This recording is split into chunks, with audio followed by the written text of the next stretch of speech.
This is a Dell Inspiron laptop. It have been abandoned for the last few years. I am Alexander, and in this video we're going to do something different.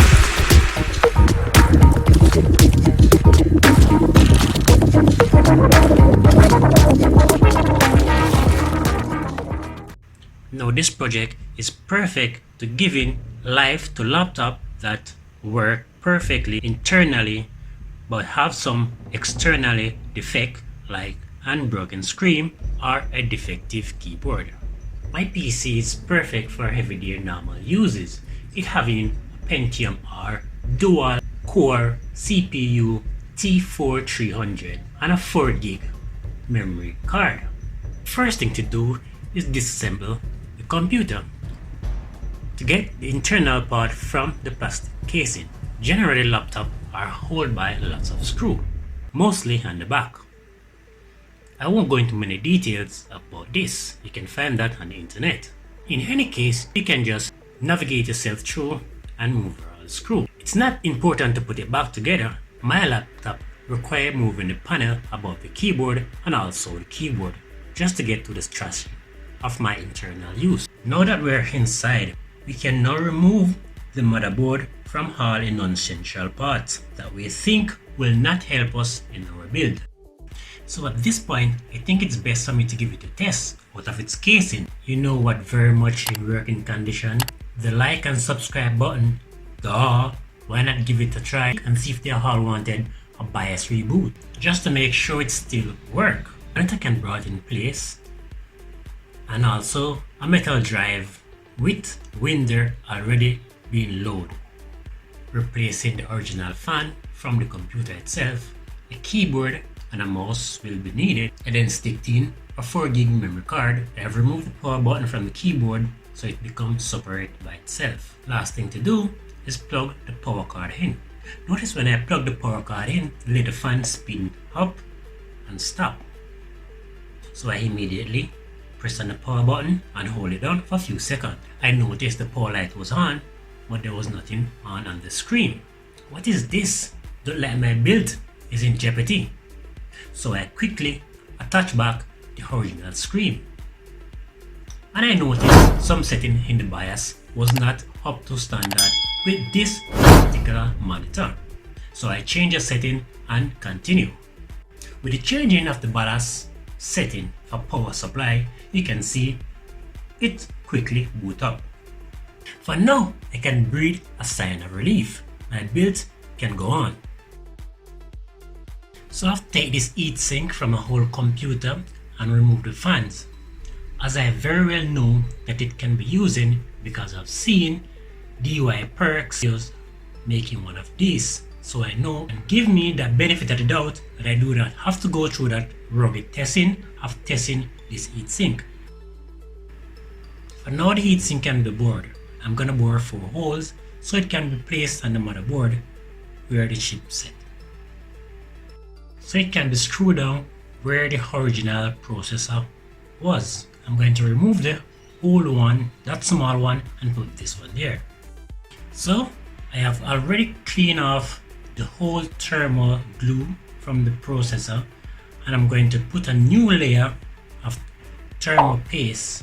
So I'm going to carefully cut this paste and paste it on both of these, the processor and the little processor beside it.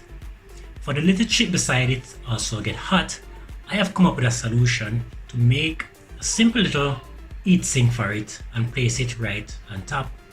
I'm going to cut off the end of the original heatsink that come with the computer and cut it down to size so it can go on top of this chip, and I'm going to use the whole of this heatsink to cover the whole of that here.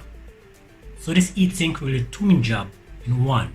It will be cooling the processor while it cools this little chip. The processor and the little chip on the back of the thermal glue, I will carefully navigate this heatsink on top of it and bolt it down from the back.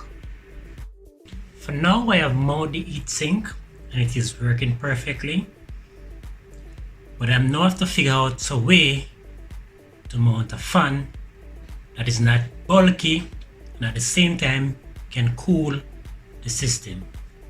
So now while I think about what type of fan I will be using, I can go ahead and think about case I want to construct to put this wonderful PC in and to make it look more appealing to the eyes. Don't forget that this video was inspired by DIY Perks. You can find him at DIY Perks on his YouTube channel. So now we get on with the rest of the build. Here I have some leftover scrap material from my last build. I want to make sure that I make the best out of all of these hood. These hood have some nice finish color.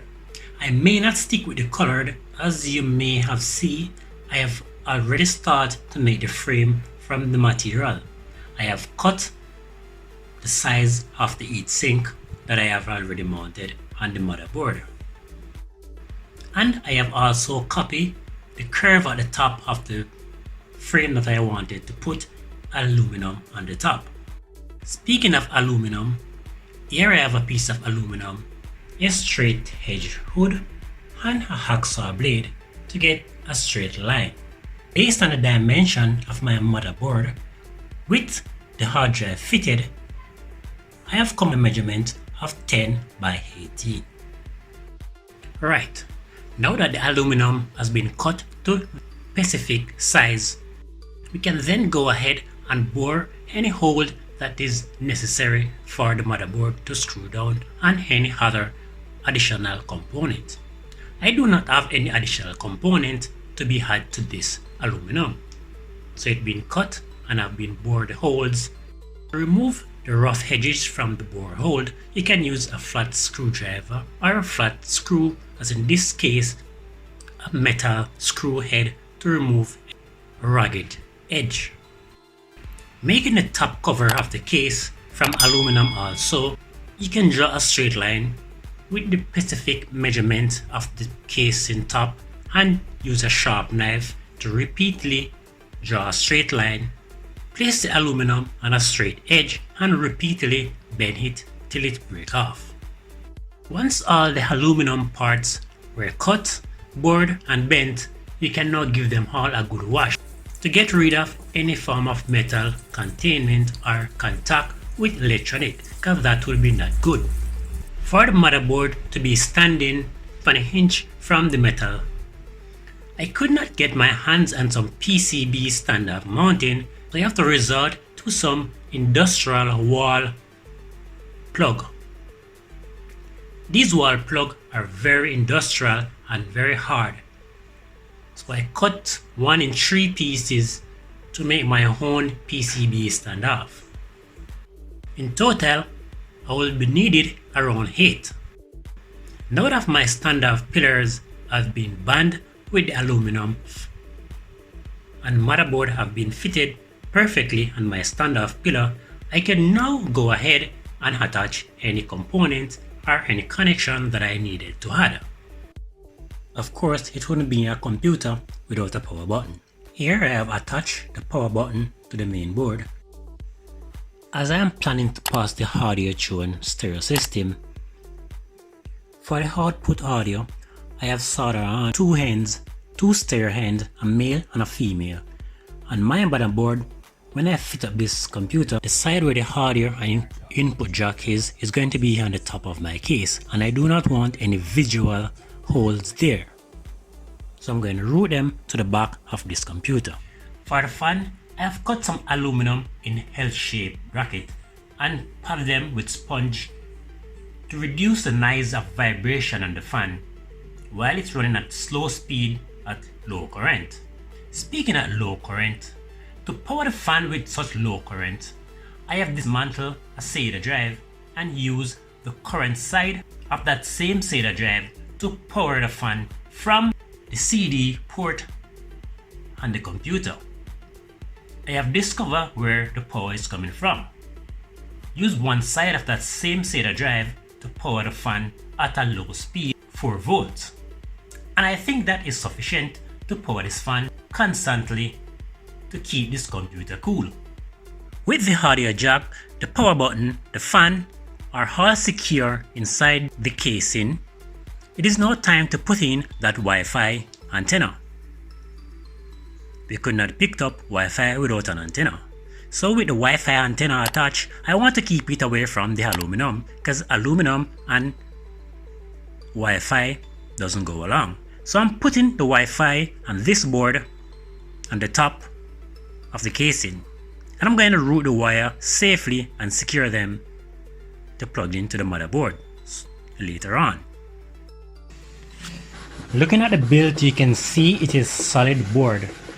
And board is such a good material to build anything because it gives you that good finish. But I wanted to put a little pep, a little bit more look.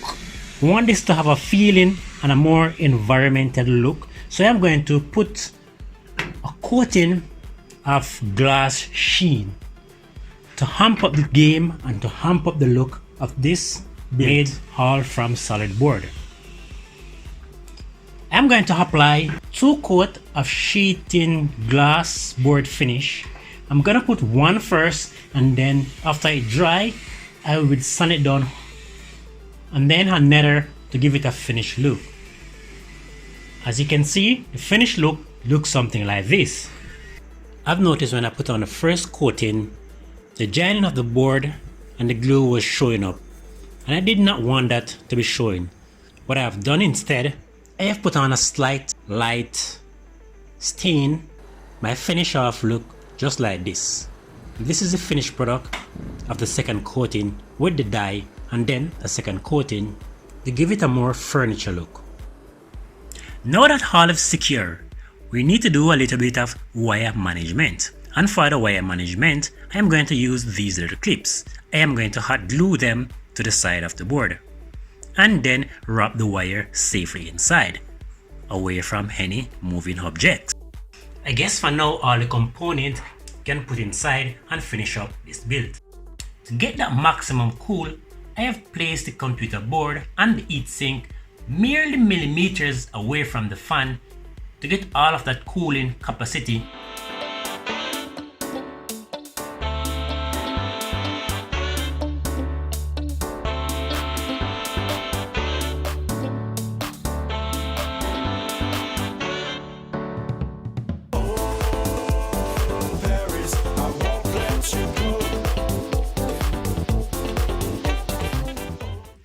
That's it for this build.